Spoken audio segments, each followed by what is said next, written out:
আবির কোনো কথা না বলে 2 লাগেজ নিয়ে উঠতে গেলে তানভীর এগিয়ে আসে।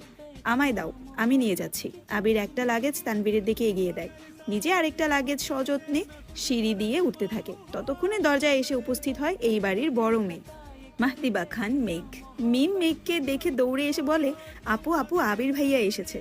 মেঘ সিঁড়ির দিকে তাকায়, লম্বা স্বাস্থ্যবান সুপুরুষ দেহি একজন হাতে লাগেজ নিয়ে সিঁড়ি দিয়ে উঠছে, শুধু পিছনটা দেখা যাচ্ছে। মেঘ ভিতরে ঢুকে সবার হাতে গিফট দেখে এদিক সেদিক তাকায়। ততক্ষণে আবির নিজের রুমে চলে গিয়েছে।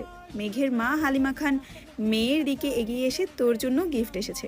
মেঘ তাকিয়ে বলল, কি গিফট? সোফায় রাখা ল্যাপটপের দিকে চোখ পড়ে মেঘের, ছুটে যায় ল্যাপটপের কাছে। এটা কি আমার?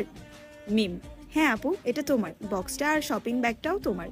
ল্যাপটপটা ঘুরিয়ে ফিরিয়ে দেখছে মেঘ, যেন আকাশ কুসুম কিছু পেয়ে গেছে। তারপর শপিং ব্যাগটা একটু খুলে দেখলো, 2টা ড্রেস।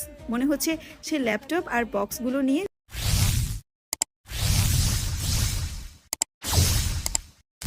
রুমের দিকে চলে যায়। এত বছর পর নিজের রুমটা আশ্চর্য নয়নে দেখছে আবির। সেই পরিচিত গ্রাম, যেখানে সে নিজের জীবনের 12টা বছর কাটিয়েছিল।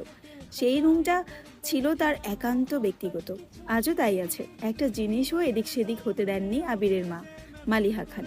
এমনকি রুমে বছরের পর বছর তালা দিয়ে রেখেছেন তিনি। যখনই ছেলের কথা মনে হতো, ছেলের রুমে এসে নীরবে কেঁদে যেতেন, যেন কেউ বুঝতে না পারে। আবির রুমে ঢুকে লাগেজ খুলে নিজের পরনের টি শার্টটি হাতে নিয়ে শাওয়ার নিতে চলে যায়। শাওয়ার শেষে বের হলেন একটা কফি কালার টি শার্ট আর একটা ট্রাউজার পরে। হাতে টাওয়াল নিয়ে মাথা মুছতে মুছতে খাটে বসে আছে তানভীর। লাগেজ নিয়ে এসে রুমেই বসে আছে সে।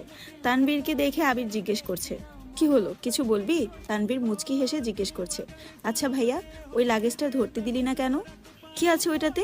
আবির চক্ষুদয়ে উদ্বেগ স্পষ্ট, চোয়াল শক্ত করে উত্তর দিল, ওইটাতে আমার পার্সোনাল কিছু জিনিস আছে। তানভীর হাসতে হাসতে উত্তর দেয়, সেই